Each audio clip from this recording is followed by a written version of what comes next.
किशन नाम का धोबी रहता था। किशन के माशी जरिया भैंस थी जिसको लकब था काली। काली रोजाना 20 लीटर दूध देती। किशन दूध का जखीरा बर्तन में शराबोर कर लेता। शारदा, मैं दूध को फरोख्त करने जा रहा हूँ, काली की गिज़ा का इंतजाम कर देना। हाँ जी, जो हुक्म।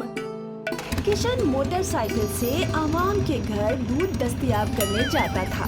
किशन की बीवी काली के गोबर को बर्तन में जमा करती थी और उससे दीवार के दरीचे भरती थी। जो कंडे बच जाते थे तो शारदा उन्हें खाना पकाने में इस्तेमाल कर लेती। किशन और शारदा अपनी काली को बेइंतहा मोहब्बत करते थे क्योंकि वही उनके जीस्त की बैसाखी थी। वक्त बे वक्त अगर काली का दूध बच जाता तो वो दोनों उन्हें देहात के गुर्बत ज़दा लोगों में तकसीम कर देते। एक रोज किशन अपने आशियाने में स्मार्ट टीवी फरोख्त कर लाता है। देहात के किसी भी रईस ज़ादे के पास स्मार्ट टीवी नहीं था। किशन मिठाई लेकर अपने पड़ोसी भानु के घर तशरीफ ले जाता है। लीजिए भानु भाईजान, मिठाई नोश फरमाइए। जनाबे आला किस बात की है? दुआ के साए में स्मार्ट टीवी खरीदा है। Smart TV? ये कैसी टीवी होती है? ये स्मार्टफोन की तरह जरखेज है। भानु किशन से बेइंतहा हसद रखता था। किशन जब चला जाता है तो भानु अपनी हमनवा से अर्ज करता है, इनकी काली तो कोहिनूर का हीरा बन गई है। उसके दूध और गोबर से ये दौलतमंद दस्तयाब हो रही है। एक निकम्मी आलसी हमारी भैंस है, पूरे दिन में सिर्फ 2 लीटर दूध जरखेज करती है और आपके मानिंद गोबर होता है।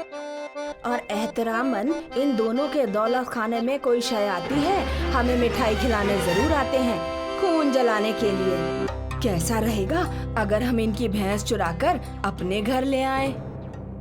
क्यों पागलों की जैसी बातें कर रही हो? अरे तुम अहमक हो। भैंस को यहाँ ले आना, उस पर खाकी रंग तकमील कर देना और देहात के आवाम से कह देना कि बाजार से भैंस फरोख्त करके लाया हूँ। बात तो तुम्हारी 100 आने बरहक है। शब में किशन और शारदा सो जाते हैं तो भानु खामोशी से घर में दबे पांव आता है। वो काली के दाहिने में रस्सी बांध देता है। काली को अपने जेरे नजर घर में ले आता है। घर लाकर वो काली पर खाकी रंग तकमील कर देता है और सो जाता है। दूसरे दिन जब किशन और शारदा सोकर बेदार होते हैं तो वो देखते हैं कि काली गायब है। ऐ खुदा, मेरे अल्लाह, काली कहाँ चली गई? बेचारे किशन और शारदा अपने पड़ोसियों पर बिल्कुल भी शको शुबा नहीं करते और पूरे देहात में अपनी भैंस की शिनाख्त करते रहते हैं। पूरे देहात में जब काली नहीं मिलती तो बेचारे जंगल में बैठकर आंसू बहाते हैं। उस दिन दोनों भूखे रहते हैं। या मेरे मौला, मासूम काली किस मुसीबत में होगी? यक किशन देखता है कि जंगल में एक भैंस खड़ी है। किशन और शारदा उसके करीब जाते हैं।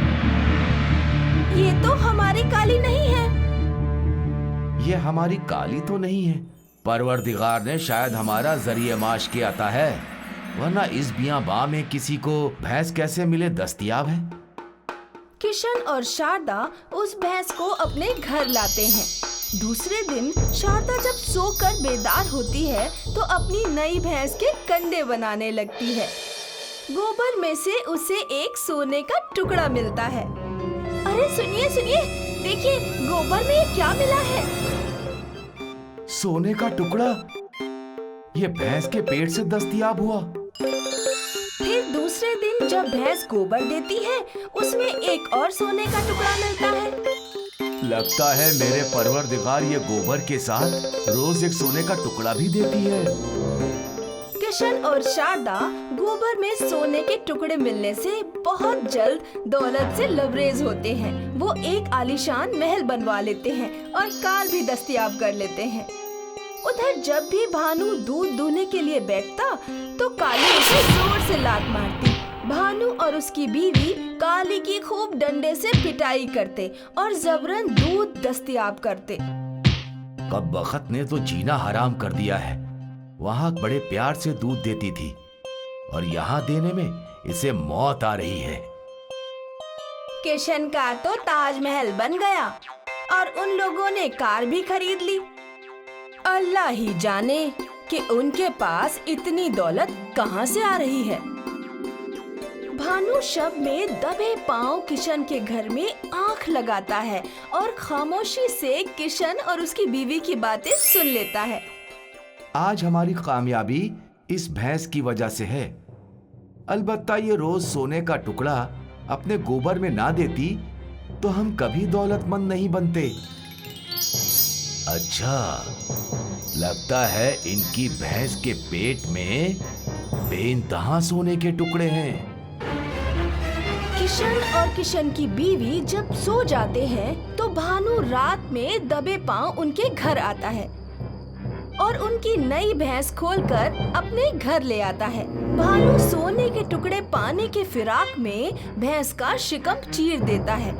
भैंस के शिकम में सोना नहीं मिलता और भैंस बेजां हो जाती है। जल्दी से इसका इंतजाम करिए वरना हमारा पर्दा फाश हो जाएगा। लेकिन देहात का खादिम उसे रोक लेता है। अरे ये तो किशन भैया की नई वाली भैंस है, तुमने उसे मार डाला। खादिम भानु को गिरफ्त में लेके किशन के जेरे नजर करता है। भानु, तुमसे तो ये तवक्को नहीं थी। हम तुम्हें बेइंतहा मोहब्बत करते थे। कहीं हमारी काली को भी तुम्ही ने तो नहीं चुराया है? जी मैं शर्मसार हूँ, आपकी काली को भी मैंने ही चुराया था। देहात में जेवरी बुलाई जाती है। जेवरी भानु और भानु की जोजा को देहात से दरबदर करने का फैसला सुना देती है। एक दही इलाके में रूपमती नाम की लड़की अपने बाबा जान के साथ रहती थी। रूपमती की माँ तो थी नहीं, इसलिए जब उसके बाबा जान मुलाजिमत के लिए चले जाते तो वो घर पर तन्हा रह जाती। एक रोज रूपमती ने अपने बाबा जान से कहा, बाबा जान, या आप मुझे माँ ला कर दीजिए या एक गाय ला कर दीजिए। मैं सारा दिन घर में तन्हा बैठे बैठे बोर हो जाती हूँ। बेटा, मेरी उम्र बहुत हो चुकी है, अब तुम्हें माँ तो नहीं मिल सकती क्योंकि इस उम्र में कोई मुझसे निकाह नहीं करेगा, लेकिन मैं तुम्हें गाय लाकर दे सकता हूँ। हर रविवार को देही में जानवरों का बाजार लगता था। रूपमती के बाबा जान बाजार से गाय खरीद लाते हैं। अरे वाह बाबा जान, बहुत खूबसूरत गाय लाए हैं आप। मैं इसे मुन्नी कहकर बुलाऊंगी। अब रूपमती घर पर अकेले नहीं रहती थी। वो पूरे दिन मुन्नी के साथ खेलती रहती। कभी उसे घास खिलाती, कभी उसका दूध निकालती, तो कभी उसे नज्म पढ़कर सुनाती। रूपमती के घर के पीछे मालिक और मालकिन रहते थे। रूपमती की गाय मुन्नी बहुत शैतान थी। उसे जब भी मौका मिलता वो देही में इधर उधर सैर को जाती और दोपहर में रूपमती की आंख लग गई। तब मुन्नी उसकी मालकिन के दौलत खाने में जाकर उसके पाकीज़ा जगह पर गोबर कराई। मालकिन नींद से फारिग हुई तो उसे बहुत गुस्सा आया। उसने आओ देखा ना ताओ और मुन्नी की डंडे से पिटाई शुरू कर दी। जब मुन्नी के चिल्लाने की सदा रूपमती को सुनाई दी तो वो एकदम से उठ गई। रूपमती दौड़ती हुई मालकिन के दौलत खाने पहुंची। अरे अरे चाची रुक जाइए, चाची बेचारी मर जाएगी। ले जा इसे यहाँ से, अगर अगली बार इसने घर गंदा किया ना तो मैं इसे जिंदा नहीं छोड़ूंगी। रूपमती रोते हुए मुन्नी को घर ले आई। मुन्नी का एक सींग खम हो गया था। लगता है अब इसे खूंटे से बांधकर ही रखना चाहिए। रूपमती मुन्नी का इलाज करती है और एक खूंटा नजब करके मुन्नी को खूंटे से बांध देती है। हाँ, अब मैं सुकून से रह सकती हूँ क्योंकि अब ये कहीं नहीं भाग पाएगी। एक रोज रूपमती के घर डाकिया खत लेकर आया।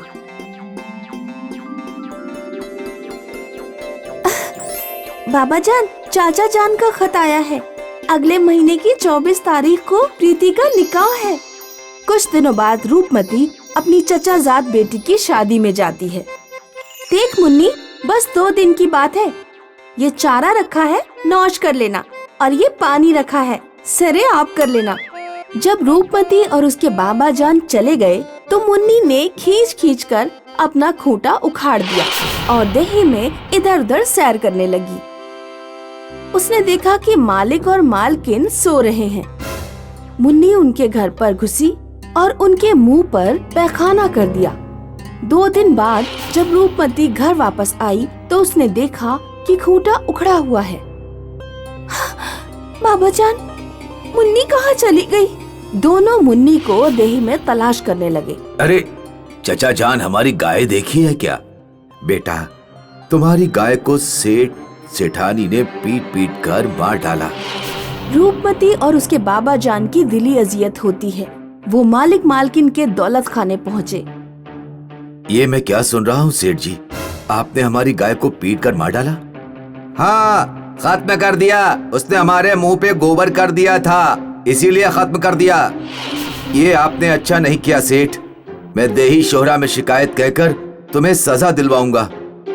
शिकायतों से कुछ नहीं होगा। इंसाफ ये है कि जानवर के बदले जानवर देना होगा।